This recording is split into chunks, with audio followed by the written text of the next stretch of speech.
Hola, y vamos a hablar sobre los estudios radiológicos del tórax, abdomen y columna cervical. Primero que todo vamos a hablar sobre las proyecciones del tórax. Para esta proyección posterior anterior utilizamos una toma con bidestación, con buque y un chasis de 35 por 43 a una distancia de 150 a 180 sin angulación y en expiración. El paciente apoya el pecho en el buque mural con manos en la cadera y hombros pegados al buque para despejar la escápula. En la radiografía observamos las estructuras, la tráquea, la columna cervical, donde se ve claramente la C7, las clavículas, la acromión, la cabeza del húmero, el proceso coroides, las costillas posteriores y anteriores, los espacios intercostales, los ventrículos derecho e izquierdo, las articulaciones derecha e izquierda, el cuello aórtico, los apéfices pulmonares, la cama gástrica, los ángulos costofrénicos, el ángulo cardíaco y el diagrama. Para la proyección lateral del tórax se toma en un chasis de 35 por 43 con buque en bidestación lateral izquierdo, preferiblemente para que no se magnifique el corazón. Mano sobre la cabeza del paciente. Se toma una distancia de 150 a 180 sin angulación en expiración. En esta proyección podemos encontrar la escápula, el esternón, el espacio anterior, el espacio cardíaco, el espacio posterior, cuerpo cervical y el diagrama. Para la proyección de supinos, se toma un chasis de 35 por 43 con un buque o sin buque.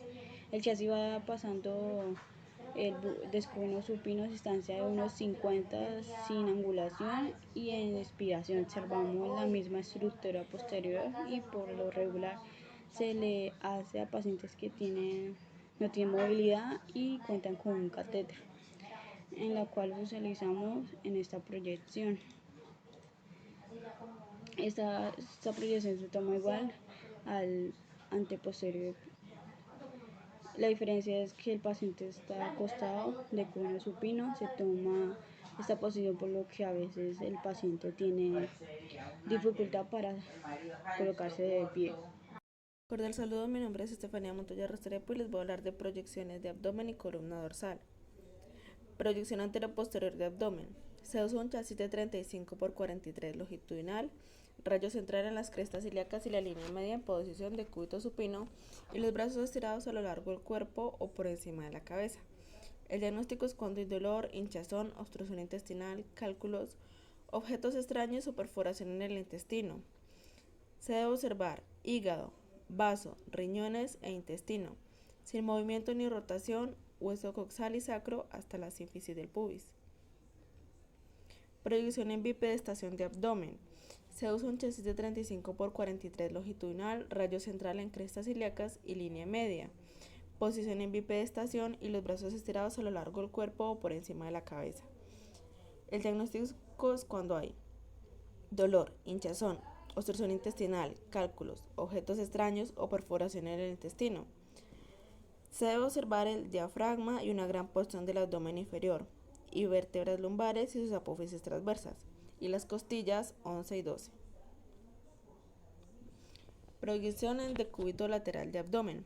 Se usa un chasis de 35 por 43 apaisado, rayo central en crestas ilíacas, posición de cúbito lateral izquierdo. El diagnóstico es cuando hay dolor, hinchazón, obstrucción intestinal, cálculos, objetos extraños o perforación en el intestino. Se debe observar la totalidad del abdomen, hígado, estómago e intestino, crestas ilíacas simétricas a los ángulos costales. Gracias. Buen día, mi nombre es Xiomara Mateus y estas son las proyecciones de la columna cervical. Para la proyección anteroposterior, el chasis debe ser de 18 por 24, el rayo central debe ser a la altura del C4 angulada de 15 a 20 o hacia el cefálico. El diagnóstico es para ayudar a determinar dolores en el cuello, en la espalda, en los brazos o también hormigueo y adormecimiento. La posición del paciente debe ser de pie o de cúbito supino. La posición estructural debe tener la boca cerrada y la cabeza reclinada hacia atrás para que la línea del ángulo de la boca sea perpendicular a la película. Los criterios de evaluación se deben visualizar los cuerpos vertebrales, los pedículos y los espacios discales intervertebrales. Para la proyección lateral, el chasis debe ser de 24 por 30, el rayo central debe ser lateral perpendicular al chasis. El diagnóstico es para ayudar a determinar dolores como en el cuello, en los hombros, en los brazos o en las manos. También hormigueo y adormecimiento. El paciente debe estar de pie o sentado. La posición estructural es realizar el disparo con respiración suspendida tras expiración. Los criterios de evaluación se deben visualizar los cuerpos vertebrales, espacio entre los pedículos y espacios discales intervertebrales. Proyección anteroposterior de columna dorsal. Se usa un chasis de 35 por 43 longitudinal, rayo central a nivel de la séptima vértebra dorsal, a nivel de la línea intermamaria. Posición en decúbito supino. El diagnóstico es cuando hay dolor, lesión, trauma, fractura, hernia discal o un control postoperatorio. Se debe observar las 12 vértebras dorsales, sus apófisis espinosas, un tercio de las clavículas y 10 costillas, el corazón, diafragma y estómago. Proyección lateral de columna dorsal. Se usa un chasis de 35 por 43 longitudinal, rayo central, nivel de la séptima vértebra dorsal, borde inferior de la escápula. Posición en decúbito lateral izquierdo, con los brazos cruzados hacia adelante con la cabeza erguida. El diagnóstico es cuando hay dolor, lesión, trauma, hernia discal o un control postoperatorio. Se debe observar las 12 vértebras, articulaciones costotransversas e intervertebrales, costillas posteriores, ángulos costales y sombra del diafragma y corazón. Proyección oblicua de columna dorsal. Se usa un chasis de 30 por 40 longitudinal, rayo central a nivel de la séptima vértebra dorsal, posición de cúbito supino en oblicua anterior, derecha o izquierda. Entre 20 y 40 grados de caída hacia la columna sobre la lateral pura.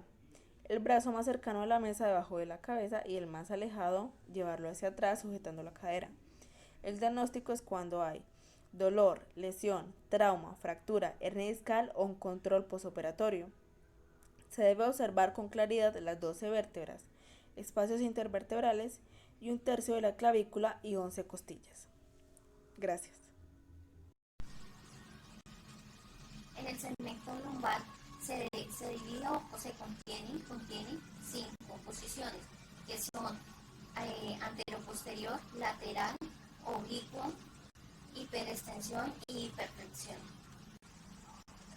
El paciente se debe posicionar de cúbito supino, o si la proyección se le va a tomar de pie, sería hiperextensión. Para la lateral, el paciente se debe posicionar de forma lateral, derecha o izquierda, en esta posición para que el rayo central pase por la cresta ilíaca a 1.5 o 3 centímetros. Para el oblicuo, el paciente hay que posicionarlo de forma de cúbito supino con un ángulo de 40 a 45 grados, con los brazos hacia arriba, de esta manera, para que el rayo central pase por 2.5 centímetros de la cresta ilíaca.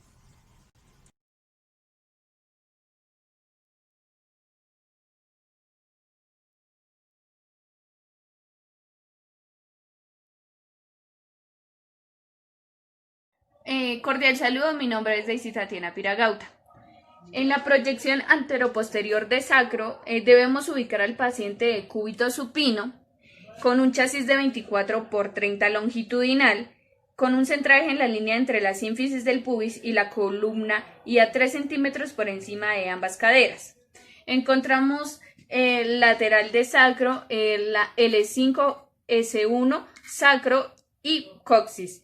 Para esta proyección necesitamos un chasis de 24 por 30 longitudinal con un centraje en el plano coronal medio a nivel del sacro, a 2 centímetros por encima de las caderas. Para la proyección posteroanterior Debemos ubicar al paciente de cúbito prono con un chasis de 24 por 30 longitudinal. También encontramos la proyección lateral de coxis. Para esta proyección necesitamos ubicar al paciente de cúbito lateral con un chasis de 18 por 24 longitudinal y el centraje a 3 centímetros por detrás del plano coronal medio y a nivel del coxis.